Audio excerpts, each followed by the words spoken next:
Senator, quick question from the press. Dan Gornstein, New Hampshire Public Radio, wondering if you might be able to address how you believe your plan, your education plan, differs from your Democratic rivals. Well, I don't know if they've laid out at all in the higher education area, but I think the tuition-free community college idea, I think, is unique of any of the plans that have been offered here. And recognizing, again, obviously the cost associated, the importance that community colleges play for the reasons I've mentioned. And so I'll let others draw the comparisons they want here. But as you're hearing from people who are struggling every day with these kind of costs, you know, if I had some magic wand, I could figure out a pay for all of this. I'd try and do it. But I'm trying to come up with ideas here that at least make it more feasible for people who are struggling.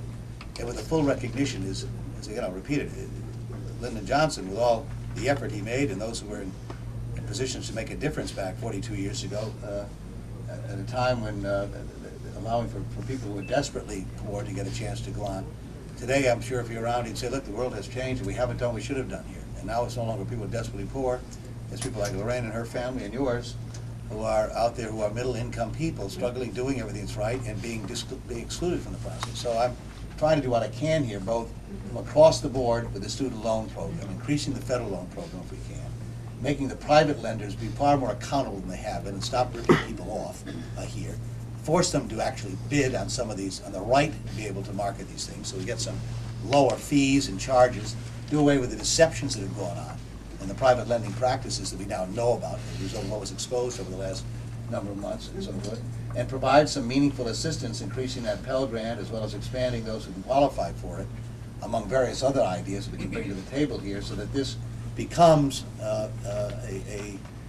cost that is manageable for people who are still going to be sacrificing in order to meet these obligations. And so the idea was to come up with something here that was creative and imaginative. And as I say, watching Deval Patrick and others talk about what they're doing in Massachusetts, I found pretty exciting. And said to myself, we can do it in Massachusetts. Why can't we think about a national program that I could say to the Deval Patricks, that's a pretty good idea.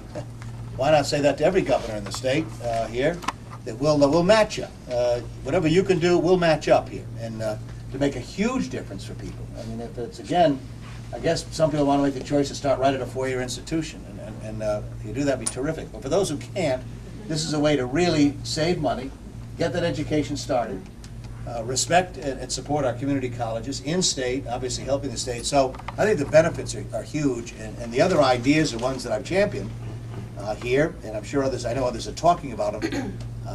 The idea of spotlighting the accountability index, I think, is unique here, and we went back and forth on it. You got to be very honest with you, even in an institution here, it's tempting from time to time to maybe be a little more strict about it, but I began to realize that schools are doing the best they can, by and large. There may be exceptions where people are not being as careful as they should, but I think by having the published index, will give, again, people a chance to shop a little bit better and say, well, if a school has been, you know, been over the rate of inflation year after year after year, that's going to maybe have an impact on my decision as to where I'm going to go, or send my children, or where my children are going to make a choice to go. So to that extent, I think our tuition-free community college idea is pretty unique.